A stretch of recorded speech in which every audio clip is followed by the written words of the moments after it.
Good evening. A Middlemarch farmer is desperately hunting for a home for 5,000 sheep.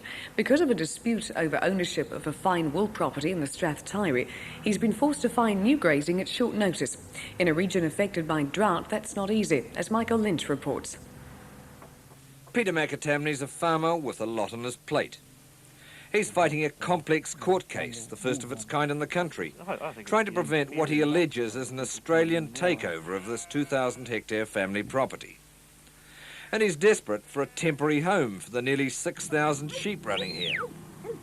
The court has ruled the buyers must prove they're not an overseas corporation, as alleged.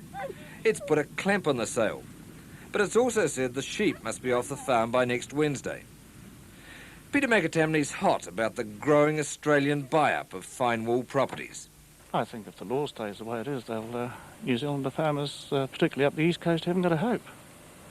You know, the ones that have swallowed the government's policy of developing during the late 70s, early 80s, wouldn't have a hope against them.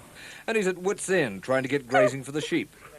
What he's reduced to now is a plan to employ his family as shepherds and run the big flock on the roadsides. Because, you know, if we buy another property, we don't particularly want to give these sheep away and then have to buy them at double the price later. Because there's no doubt these sheep will be worth, perhaps double, treble by the spring. You've got a long winter ahead. She's a long road to hoe, yeah. A long road indeed.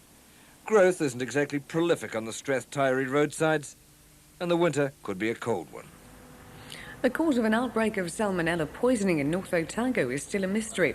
12 cases have been reported already, a big increase on the usual 3 or 4 a year in the region. Although health officers haven't found the cause, they've taken some foods off the suspect list, as Sally Pears reports. Health officers in Oamaru had initially thought cooked chicken could be the cause of recent salmonella poisonings. But tests on chicken samples from over 50 outlets in the region have given negative results. So the investigating team is back to square one. With the reported cases being so widespread, health officers are finding it hard to find a link between them. While the source of the poisonings remains a mystery, health officers are hopeful they'll find an answer in the next few weeks. As soon as they do, they plan to take action. If it was a food, then obviously we'd be looking very hard at the premises where that food originated from. If it was a water supply, well, obviously we'd have to look at chlorinating. The number of people affected is already high, but health officers say others could be mistaking salmonella for the flu. One sufferer, Glenn Smith, lost a stone in 2 weeks, and after a month is still suffering. Working in a food place, so I couldn't go to work because I was in contact with food and I could spread it. But from what I've been told, it's not, you can't spread it that easy, and I just had to watch myself. Health officers hope to have the results of further tests by the end of next week. A 28-year-old Dunedin woman was today sentenced to 3 years in jail for her part in an aggravated robbery in the city last month. Katrina Ward pleaded guilty to robbing the Centre City New World of $117,000. Cheques totalling more than $40,000 have been recovered, but a large sum of cash is still missing. The inter-islander Arahanga, which has been refurbished in Dunedin, showed herself off on Otago Harbour this afternoon. For the first time since her refit started, just over 7 weeks ago, she left Dunedin Wharf. The quick turn around the harbour included a slow spin to check the compass setting. Tomorrow, the inter-islander will be open to the public, and she'll sail for Wellington late in the afternoon. Travellers heading south into Dunedin today had the Army for company as they completed another leg of a big charity run.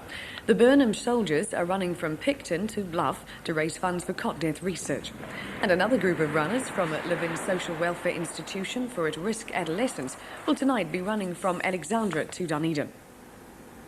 Prime Minister David Lange beat the airline strike to fly into Dunedin by Air Force Cessna this morning. And first stop on his 2-day southern stop over was a lunchtime visit to Taieri High School. Since the Tomorrow's Schools reforms were announced, the Prime Minister's been dropping in on schools at every opportunity to spread the gospel of parent participation in education. At Taieri High today, the message and the response from his audience of parents, students and educators was the same as it's been up and down the country. The questions ranged from the ineligibility of some parents to stand for school boards to concerns about funding. you will not have to assume responsibility for finances until next year. Nothing too contentious emerged from this session, suggesting perhaps the thrust of the government's education reforms is now better understood.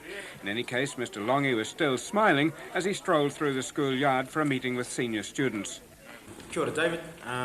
Welcome to Taieri High.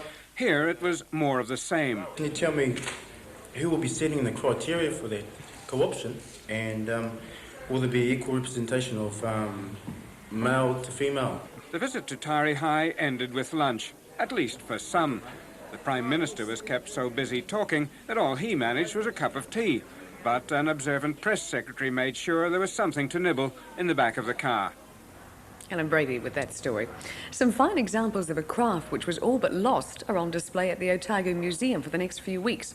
It's an exhibition of textiles dating back to last century and includes cloaks, kits and other woven items from the museum's own collection.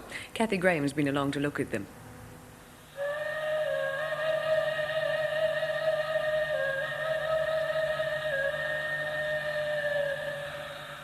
The dim light not only enhances the mana of the display, it also protects these precious treasures, many of which date back to last century. The variations in style are captured in these watercolours dating back to mid-19th century.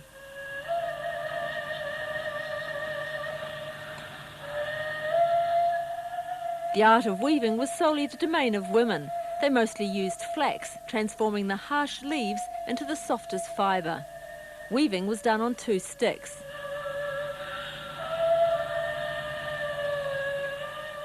And it's worth pausing to appreciate the detail of the kahu or cloak, taniko, the finely woven border, and the craftsmanship of this kete, now nearly 50 years old.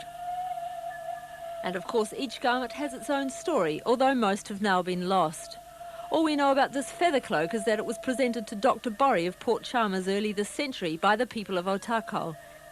And this one was presented to the Abernethys after one of them recovered Jack Taiaroa's body from the harbour.